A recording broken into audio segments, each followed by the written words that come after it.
स्वागत है आपका। आप देख रहे हैं गुड लक टुडे। मैं हूं आपके साथ अदिति और मेरे साथ स्टूडियो में मौजूद है पंडित शैलेंद्र पांडे जी। पंडित जी, बहुत बहुत स्वागत है आपका। नमस्कार। छठ पूजा की शुरुआत हो चुकी है, तो छठ में जब सूर्य को अर्घ दिया जाता है तो उसका क्या महत्व है, आज हम पंडित जी से ये समझने की कोशिश करेंगे। लेकिन पहले जानेंगे पंडित जी से आज का गुड लक मंत्र।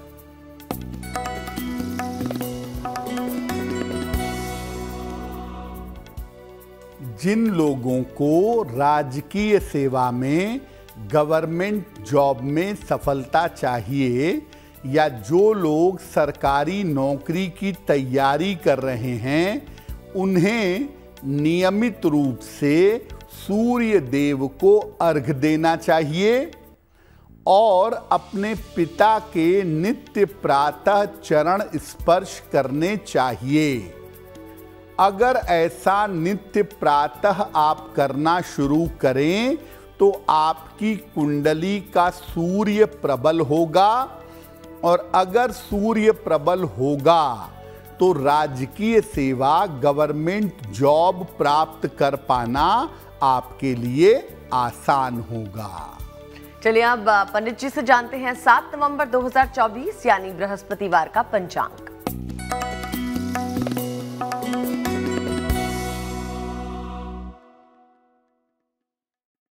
दिनांक 7 नवंबर 2024, दिन बृहस्पतिवार, तिथि है कार्तिक शुक्ल पक्ष की षष्ठी तिथि, नक्षत्र है पूर्वाषाढ़ा नक्षत्र, प्रातः 11:47 तक।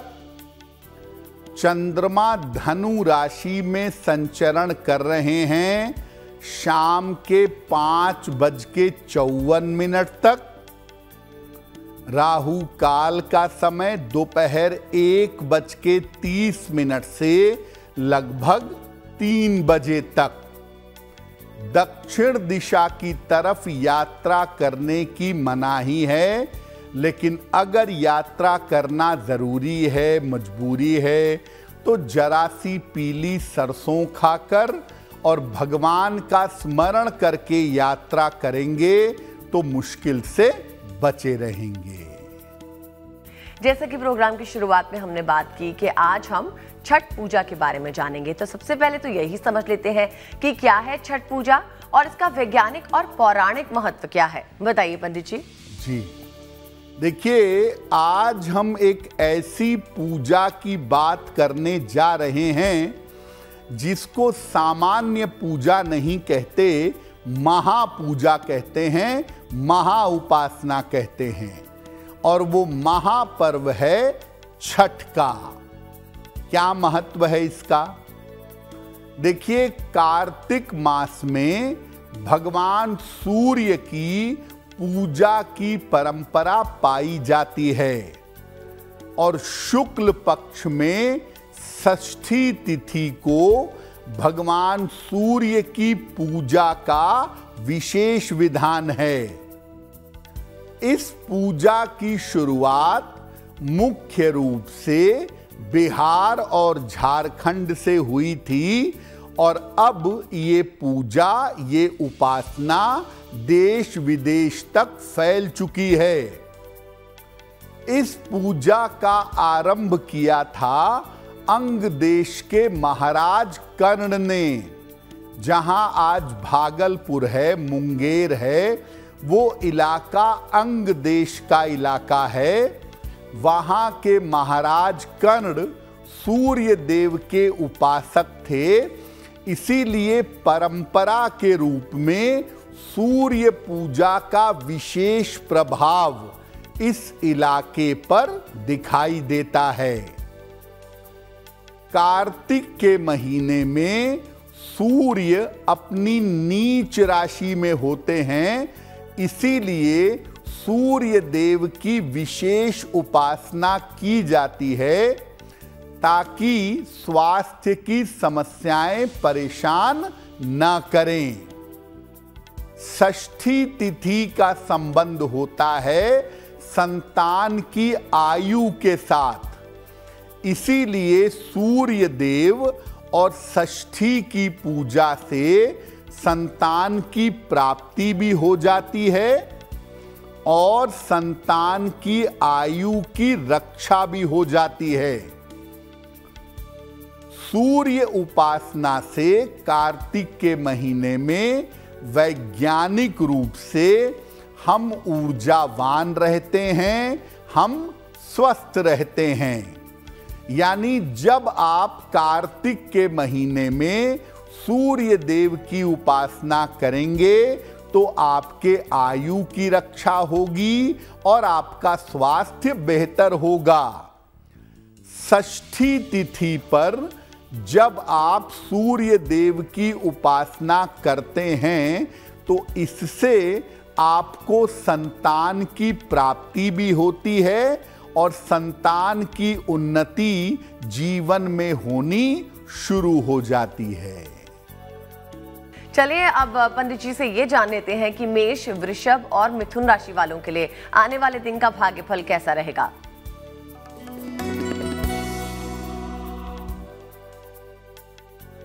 मेष राशि, स्वास्थ्य के मामले में आपके सुधार होता दिख रहा है। रुका हुआ धन आपको प्राप्त होगा। धार्मिक कार्य में व्यस्त रहेंगे। किसी निर्धन व्यक्ति को अगर धन का दान कर दें तो दिन की मुश्किलें कम हो जाएंगी। शुभ रंग होगा आपके लिए नीला और भाग्य का मीटर आपको नंबर दे रहा है 80%। बहुत अच्छा भाग्य आपके साथ बना हुआ है।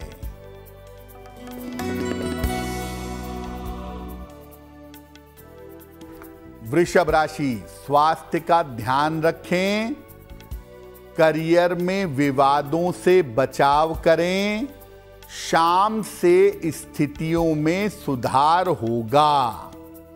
भगवान को अगर पीले फूल अर्पित कर दें तो दिन और भी बेहतर होगा।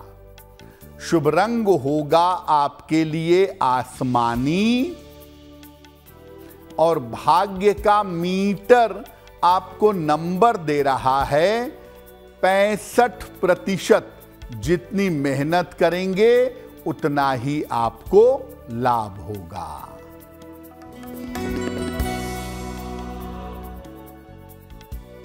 मिथुन राशि, करियर की स्थिति ठीक रहेगी। धन लाभ के योग बन रहे हैं। वाहन सावधानी से चलाइएगा।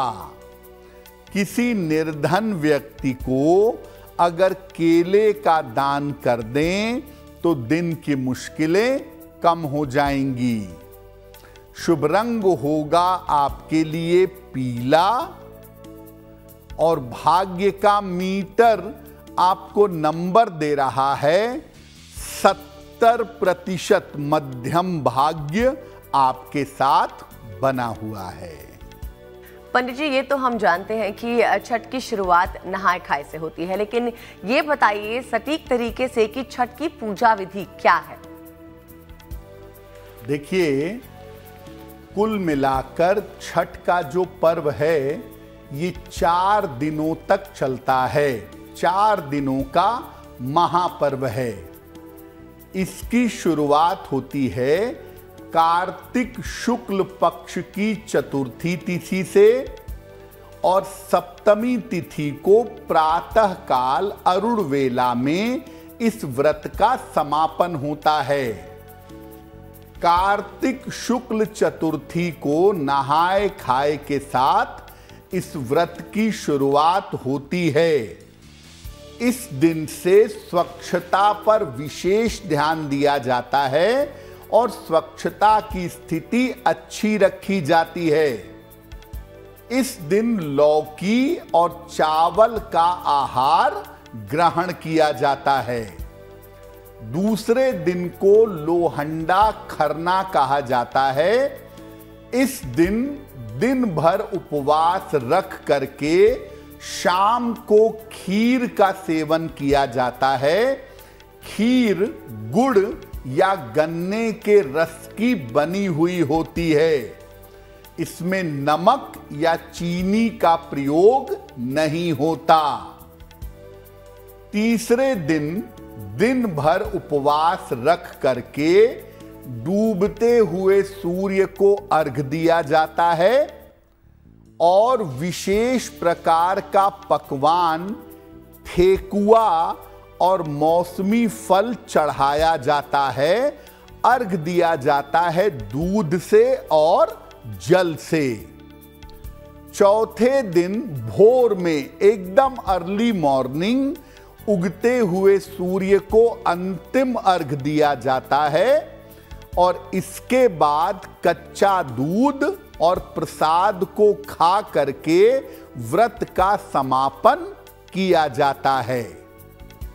इस बार जो पहला अर्घ है जो डूबते हुए सूर्य को दिया जाएगा वो दिया जाएगा 7 नवंबर को संध्या काल में और अंतिम अर्घ दिया जाएगा 8 नवंबर को अरुणोदय में उगते हुए सूर्य को।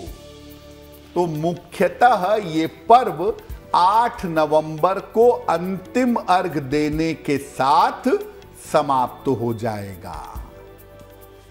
पंडित जी अब हमें बताइए, कर्क, सिंह और कन्या राशि वालों के लिए आने वाला दिन यानी 7 नवंबर का दिन कैसा होगा?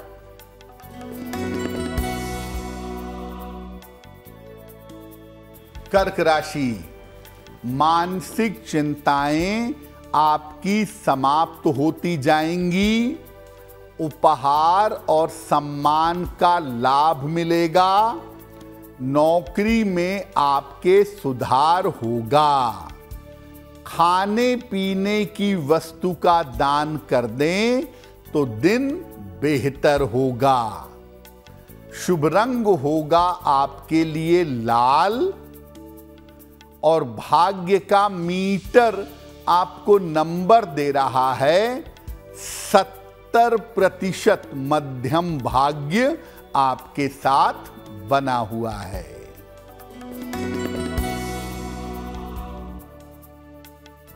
सिंह राशि, धन लाभ के योग बन रहे हैं। रुके हुए काम आपके बन जाएंगे। काम की अधिकता रहेगी। किसी निर्धन व्यक्ति को अगर धन का दान कर दें तो दिन बेहतर होगा। शुभ रंग होगा आपके लिए क्रीम और भाग्य का मीटर आपको नंबर दे रहा है 75% उत्तम भाग्य आपके साथ बना हुआ है।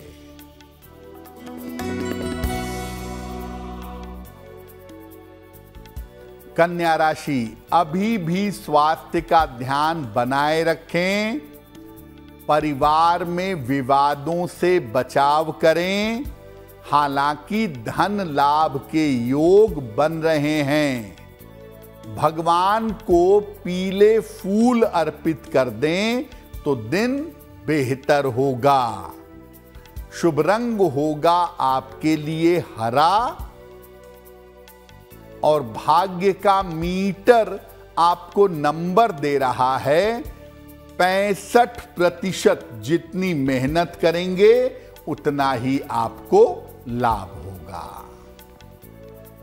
चलिए अब आगे बढ़ते हैं, जानते हैं हमें आज किस दर्शक ने अपना सवाल भेजा है। देखिए हमारे सेगमेंट पे हम बात करेंगे उन दर्शकों के सवालों की जिन्होंने अपनी परेशानियां पंडित जी के साथ साझा की हैं। और अगर आपके मन में भी किसी तरह की कोई परेशानी है, कोई भी सवाल है, तो आप हमें मेल लिखकर भेज सकते हैं। हमारा ईमेल एड्रेस आपकी स्क्रीन पे फ्लैश हो रहा है।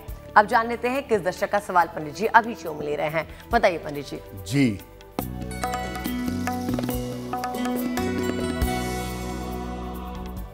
आज का पहला प्रश्न रीता श्रीवास्तव जी ने हमें लिखा है। अपने पुत्र के बारे में जानना चाहती हैं। इनके पुत्र की जन्म तारीख है 11 जून सन 2002। जन्म का समय रात में 9:05। जन्म स्थान है लखनऊ।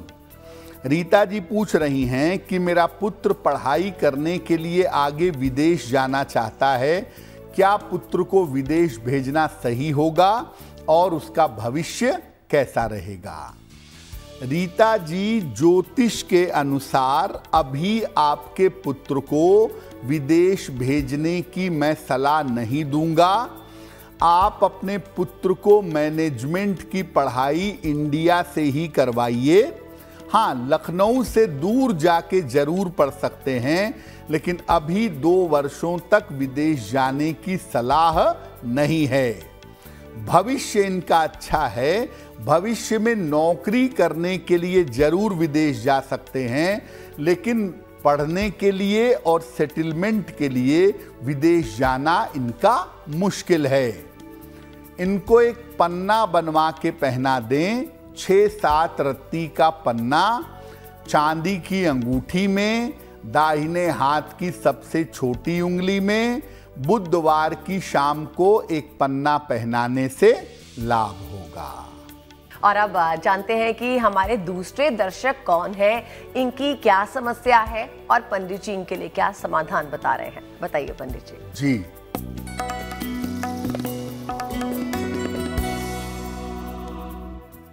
अगला प्रश्न हमें दीक्षा ने लिखा है और दीक्षा हमें महाराष्ट्र से मेल लिखती हैं। दीक्षा की जन्म तारीख है 6 सितंबर 1993। जन्म का समय शाम के 4:45 और जन्म का स्थान है मुंबई, महाराष्ट्र।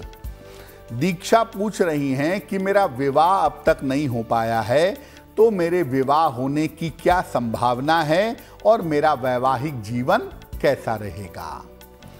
दीक्षा, आपकी कुंडली में विवाह का एक बड़ा अच्छा समय जनवरी 2025 से जून 2025 के बीच में है। इस समय में आपका विवाह होगा आपकी अपनी इच्छा के अनुसार किसी जाने पहचाने बालक के साथ। लेकिन जब भी विवाह करिएगा, कुंडली मिला करके सोच समझ करके निर्णय लीजिएगा तो आपके लिए बेहतर होगा। एक ओपल बनवा के पहन लें, 12-14 रत्ती का ओपल, चांदी की अंगूठी में, दाहिने हाथ की तर्जनी उंगली में। शुक्रवार की शाम को एक ओपल बनवा के पहन लें और रोज सुबह जल में हल्दी मिला करके सूर्य भगवान को जल चढ़ाएं, आपका कल्याण होगा। पंडित जी, आपने हमें ये तो समझा दिया कि छठ पूजा का क्या महत्व है। अब हमें ये बताइए कि छठ पूजा या इसके व्रत के लाभ क्या होते हैं।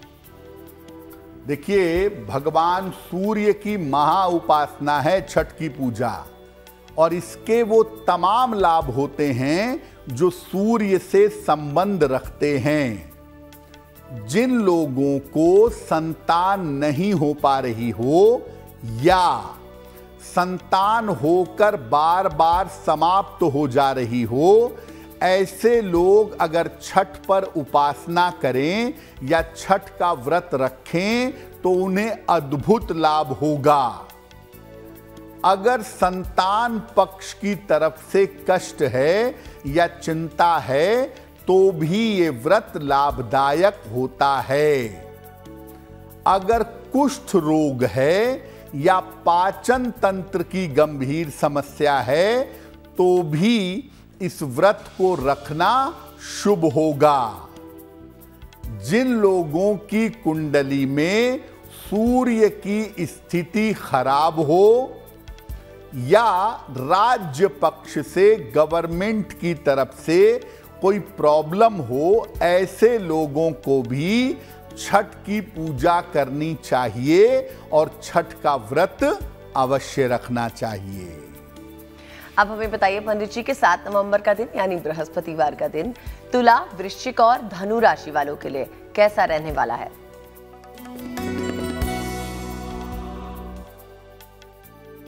तुला राशि, करियर की समस्या आपकी हल होगी। धन लाभ के योग बन रहे हैं। परिवार में समस्या हो सकती है।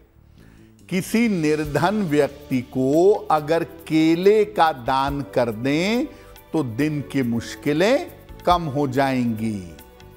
शुभ रंग होगा आपके लिए सफेद और भाग्य का मीटर आपको नंबर दे रहा है 70% मध्यम भाग्य आपके साथ बना हुआ है।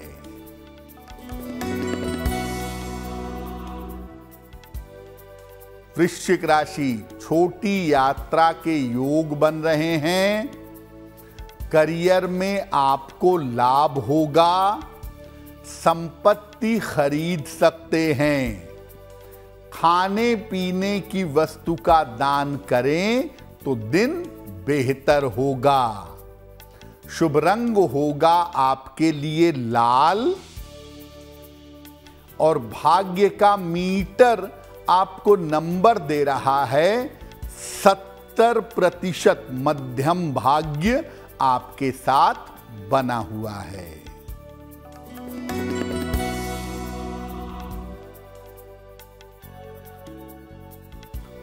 धनु राशि, करियर में लाभ के योग बन रहे हैं। रुका हुआ काम आपका बन जाएगा। रुका हुआ धन आपको प्राप्त होगा। किसी निर्धन व्यक्ति को अगर धन का दान कर दें तो दिन बेहतर होगा। शुभ रंग होगा आपके लिए हरा और भाग्य का मीटर आपको नंबर दे रहा है 80%। बहुत अच्छा भाग्य आपके साथ बना हुआ है। पंडित जी, अगर छठ पूजा के नियमों की बात करें, पूजा किस विधि विधान से करनी चाहिए और किन सावधानियों का पालन करना चाहिए, तो इसके बारे में हमारे दर्शकों को जानकारी दें। छठ की पूजा एक बड़ी कठोर तपस्या है। बहुत मजबूत धैर्य, साहस और तपस्या करने का गुण चाहिए। इस व्रत की सावधानियां क्या हैं? देखिए, ये व्रत अत्यंत सफाई का और अत्यंत सात्विकता का है। इसमें कठोर रूप से सफाई का ध्यान रखना चाहिए। घर में अगर एक व्यक्ति भी छठ का उपवास रखता है तो बाकी पूरे घर के सभी लोग सात्विकता का और स्वच्छता का पालन करेंगे। व्रत रखने के पहले आप ये देख लें कि आपका स्वास्थ्य कैसा है। जो महिलाएं ब्लड प्रेशर की मरीज हैं, जिनको हाई शुगर है या स्वास्थ्य में कोई और दिक्कत है, वो डॉक्टर से परामर्श ले करके ही तभी इतना कठोर व्रत रखेंगी। सबसे पहले स्वास्थ्य का ध्यान रखिएगा, उसके बाद डॉक्टर से परामर्श लेकर तब इतने कठोर व्रत का पालन करिएगा। और अगर कोई महिला इस कठोर व्रत का पालन नहीं कर पाती तो उसके स्थान पर उसके घर का कोई और सदस्य भी संकल्प लेकर कठोरता से नियमों का पालन करके इस व्रत को निभा सकता है। ठीक है पंडित जी, अब हमें बताइए मकर, कुंभ और मीन राशि वालों के लिए 7 नवंबर का दिन कैसा रहेगा।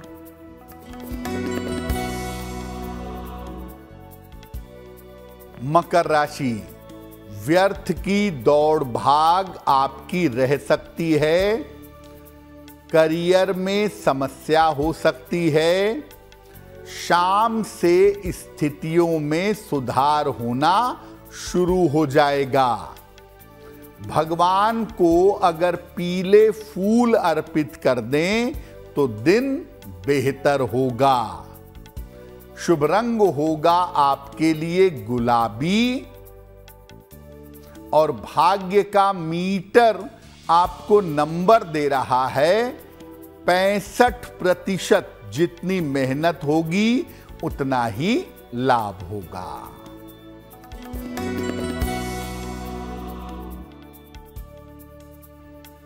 कुंभ राशि, स्वास्थ्य ठीक बना रहेगा, धन लाभ के योग बन रहे हैं, करियर में लापरवाही ना करें।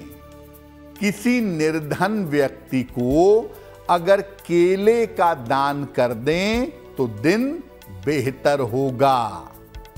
शुभ रंग होगा आपके लिए नारंगी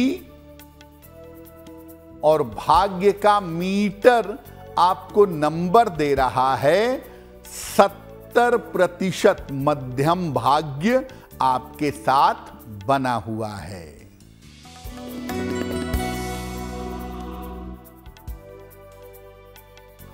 मीन राशि, करियर की बाधा समाप्त होगी, धन लाभ के योग बन रहे हैं, शिक्षा में सफलता मिलेगी।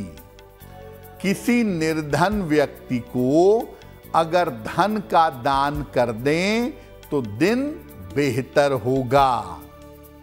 शुभ रंग होगा आपके लिए पीला और भाग्य का मीटर आपको नंबर दे रहा है 75% उत्तम भाग्य आपके साथ बना हुआ है। वक्त हो गया है हमारे एक और दर्शक का सवाल लेने का। देखिए, अगर आपके मन में भी कोई भी परेशानी है जिसको आप पंडित जी के साथ साझा करना चाहें तो हमें मेल लिख भेजिए। मेल एड्रेस आपकी स्क्रीन पे है। जानते हैं कौन है ये दर्शक जिसका सवाल पंडित जी ले रहे हैं। बताइए पंडित जी। जी,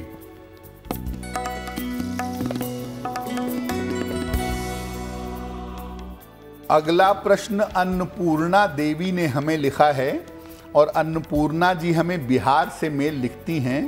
अपनी पुत्री के बारे में जानना चाहती हैं।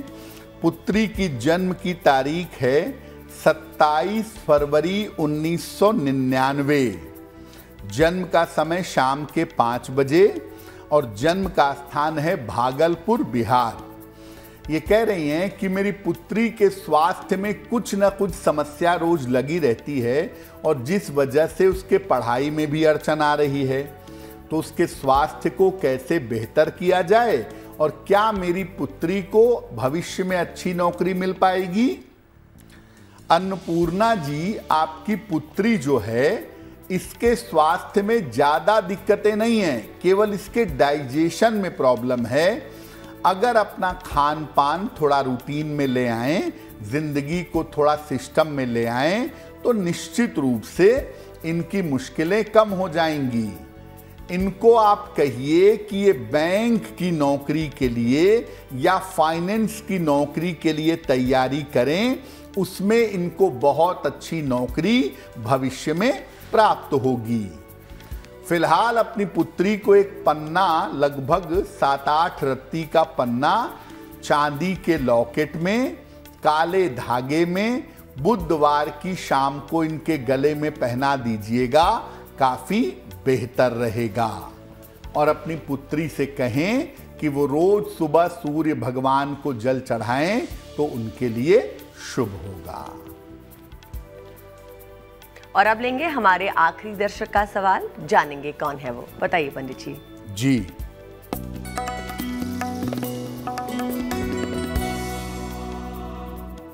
आज का अंतिम प्रश्न हमें रंजीत जी ने लिखा है। रंजीत जी हमें शिकोहाबाद से मेल लिखते हैं। इनकी जन्म की तारीख है 12 नवंबर 1973, रात में 8:30। जन्म स्थान है आगरा। मेल लिखते हैं शिकोहाबाद से। ये कह रहे हैं कि एक मेरी जमीन काफ़ी समय से पड़ी हुई है शिकोहाबाद में और मैं चाहता हूं कि उस पर मेरा मकान बन जाए, लेकिन अड़चनें बहुत आ रही हैं, तो मैं क्या करूं और मेरा मकान कब तक बन पाएगा। रंजीत जी, जनवरी 2025 के बाद आपके मकान बनने की संभावना दिख रही है, तो जनवरी 2025 के बाद आपका मकान अवश्य बन जाएगा। 14 जनवरी के बाद 2025 में शुभ मुहूर्त में आप इसकी शुरुआत कर सकते हैं। दूसरी बात यह है कि आप फिलहाल जनवरी तक जरा अपने स्वास्थ्य का ध्यान दीजिए। चोट चपेट और दुर्घटनाओं से बचिए। हर मंगलवार को हनुमान जी को एक लाल फूल चढ़ाइए और रोज सुबह शाम एक एक बार संकट मोचन हनुमानाष्टक का पाठ करिए तो आपके लिए बहुत अच्छा रहेगा।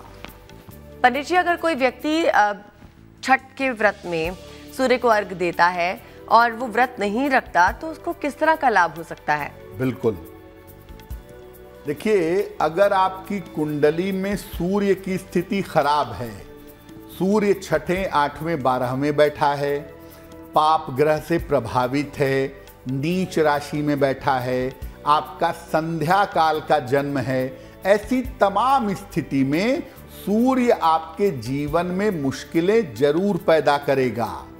और सूर्य की सबसे बड़ी मुश्किल ये है कि अगर सूर्य गड़बड़ हुआ, आप लाख प्रयास कर लीजिए, स्वास्थ्य में निरंतर समस्याएं बनी रहती हैं, क्योंकि वो शरीर के स्ट्रेंथ को नष्ट कर देता है।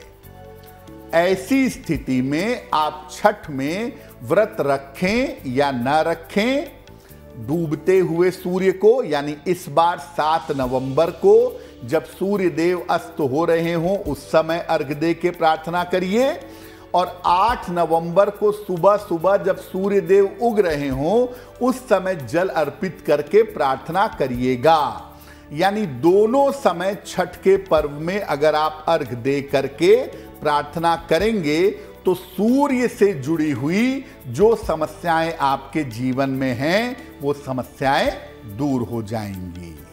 और अब 7 नवंबर को जिनका जन्मदिन है उनके लिए आने वाला साल कैसा रहेगा, जान लेते हैं।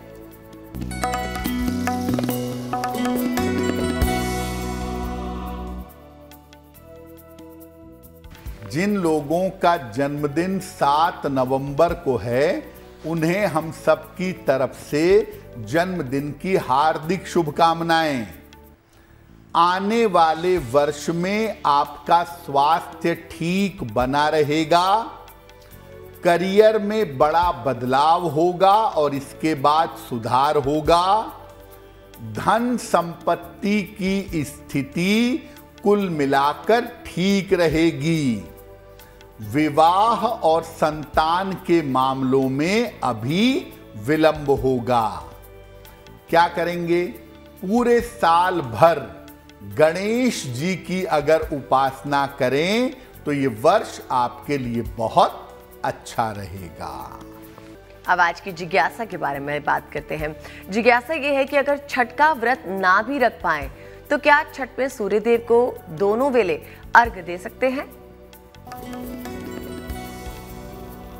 अगर आप छठ का व्रत नहीं भी रख पाते हैं तो छठ का अर्घ्य बड़ा महत्वपूर्ण है।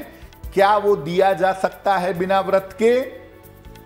देखिए, छठ के पर्व में जो 2 अर्घ हैं, डूबते हुए सूर्य को और उगते हुए सूर्य को, ये अर्घ देना विशेष लाभकारी है।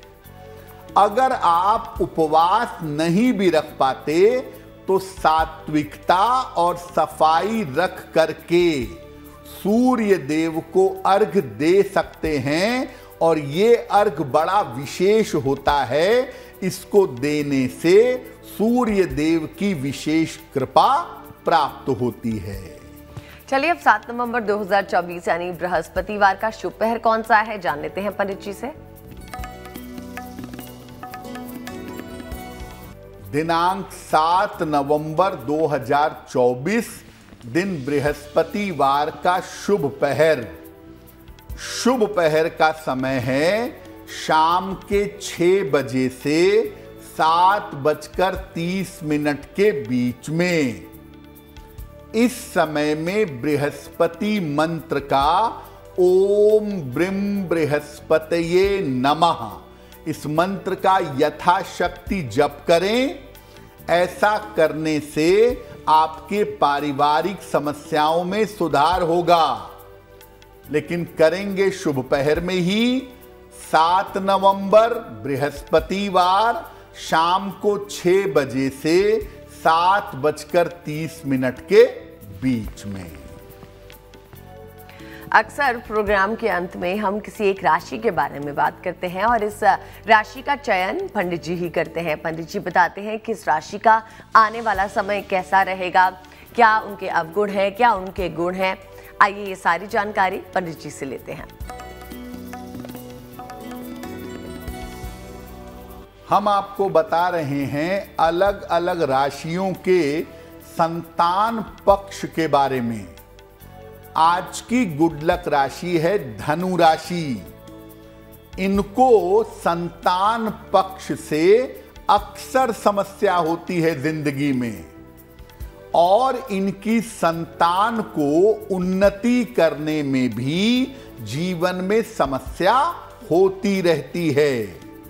लेकिन अगर ये शुरू से कंट्रोल बनाए रखें तो धनु राशि वालों की संतान थोड़ा लेट से ही सही लेकिन तरक्की कर जाती है।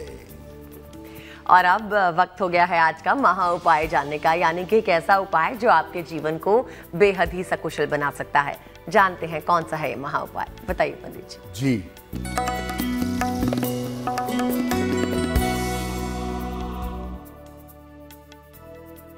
बहुत बार ऐसा होता है कि किसी ग्रह की वजह से, स्थिति परिस्थिति की वजह से आदमी गलत आरोप में फंस जाता है, ज्यादातर राहु के प्रभाव में।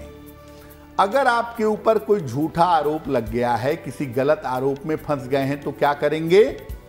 रोज सुबह और शाम दोनों समय सूर्य देव को जल अर्पित करिए, सादा जल, प्लेन वाटर।